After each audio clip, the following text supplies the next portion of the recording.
दोस्तों नमस्कार, मैं Rajnish Kumar PVR aquaculture farm से। कैसी है मेरी पीवीआर एक्वा फैमिली? होप सब स्वस्थ और मस्त हैं।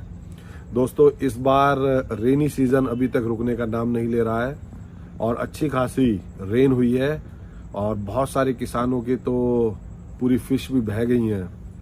तो हमें बड़ा ध्यान रखना होता है जब फिश फार्मिंग करें, जब हम साइट सिलेक्शन करें कि वहाँ पे पास्ट में पानी की कैसी हिस्ट्री रही है।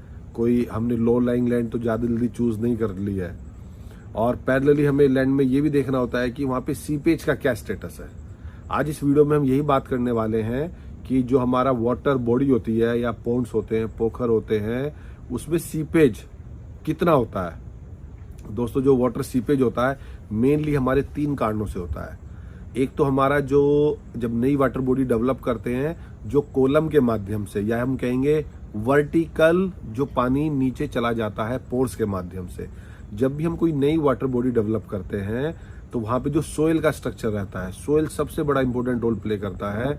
सोयल का जब टेक्सचर होता है उसके जो पार्टिकल्स होते हैं उन पार्टिकल्स के बिहाफ पे हम ये डिसाइड करते हैं वो मट्टी क्ले टाइप की मट्टी है, लूम टाइप की मट्टी है या आपकी सैंडी मट्टी है। और सीपेज आपका मट्टी के ही डायरेक्टली प्रोपोर्शनल होता है। तो जो हमारा सीपेज होता है तो या तो डायरेक्ट पोर्स भी नीचे चला गया, एक मेन सीपेज वो कारण होता है। दूसरा जो हमारी वाटर बॉडी की डाइक्स बनती है, जो बाउंड्री बनती है हमारी, चाहे वो किसी भी शेप में हो, रेक्टेंगुलर हो, सर्कुलर हो, जो उसमें हमारा सीपेज होता है जाके। और तीसरा हमारा जो ड्रेनेज सिस्टम रहता है। तो इन 3 मेन कारणों से मेरी वाटर बॉडी में सीपेज होता है, जिससे कि हम बहुत बार देखते हैं कि हम पानी भर रहे हैं, पानी होल्ड नहीं हो रहा है, तो हम सोयल की चेक कराते हैं, वाटर होल्डिंग कैपेसिटी। तो इन तीनों कारणों से हमारा सीपेज होता है और इन तीनों मेन कारण टाइप ऑफ सोयल। तो जब भी हम कोई लैंड फाइनल करें और सीपेज एनालिसिस करें तो हमें टाइप ऑफ सोयल पता होना चाहिए। अगर आप क्ले टाइप की मिट्टी में अपनी फिश फार्मिंग करने का प्लान कर रहे हैं तो उसमें सबसे कम सीपेज होता है। क्ले वाली मिट्टी जिसमें फाइन पार्टिकल्स बहुत पास हो, जिसे हम चिकनी मिट्टी भी कहेंगे, जैसे कि अगर हमने उसमें पानी मिक्स कर दिया वो स्टिकी टाइप की हो गई है, उसको हम क्ले मिट्टी कहते हैं।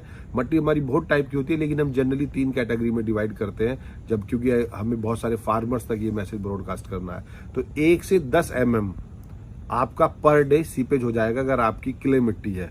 क्योंकि हमें सीपेज इसलिए पता होना चाहिए कि हमें कितना नया पानी ऐड करना है अपनी वाटर बॉडी में, वाटर लेवल मेंटेन करने के लिए। क्योंकि अगर आपने आज 6 फीट पानी भरा है, 5 फीट भरा है और उसमें सीपेज कंटिन्यूस होता रहा तो कुछ टाइम में क्या रहेगा, वाटर लेवल डाउन हो जाएगा और मछली के लिए जो आपने उसका एक रूम क्रिएट किया था उसका साइज छोटा होता चला जाएगा, जिसके कारण उसकी हेल्थ पे और उसके ऑक्सीजन लेवल पे सब पे इम्पैक्ट पड़ेगा।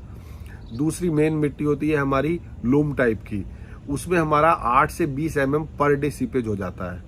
लूम हमारी एग्रीकल्चर के लिए सबसे ज्यादा फर्टाइल लैंड मानी जाती है क्योंकि ये हमारा, आप ऐसा समझ सकते हैं, क्ले और सैंड का मिक्स है। तीसरी टाइप की मिट्टी हमारी होती है सैंडी मिट्टी। तो सैंडी मिट्टी में हमारा सबसे ज्यादा 25 से लेके 250 mm पर डे तक सीपेज हो जाता है।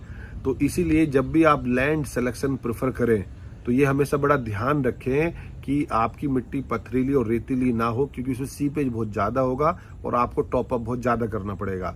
अब ये तो कारण हो गए कि कितनी मिट्टी हमारी पानी का सीपेज कर देती है, लेकिन हमें वो रोकना भी है।